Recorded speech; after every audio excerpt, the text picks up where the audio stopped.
দেবী পার্বতীর চতুর্থ রূপ দেবী কুষ্মান্ডা। আদ্যাশক্তি মহামায়া রূপে দেবী কুষ্মান্ডাকেই আহ্বান করা হয়ে থাকে। কারুণ্যে ভরপুর মায়ের সৌম্য প্রতিমা। দেবী অষ্টভুজা, সিংহ বাহিনী, ত্রিনয়নী।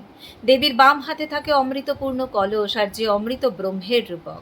বলা হয় দেবী ব্রহ্মজ্ঞানের আধার নিয়ে বসে আছেন। যোগ্য সাধক আপন তপবলীয় কৃচ্ছতায় মহামায়াকে প্রসন্ন করে সে অমৃত ধারায় তৃপ্ত হন। দেবীর আরেক হাতে থাকে সিদ্ধ মন্ত্রে মন্ত্রিত জপমালা, যা অষ্টসিদ্ধি ও নবনিধি দান করতে সমর্থক। কথিত আছে কুমড়ো বলি দেবীর অত্যন্ত প্রিয়, আর সংস্কৃতে কুমড়োকে কুষ্মাণ্ড বলা হয়, আর তাই দেবী কুষ্মাণ্ডা নামেই স্তুতা। এর একটি গভীর অর্থও আছে।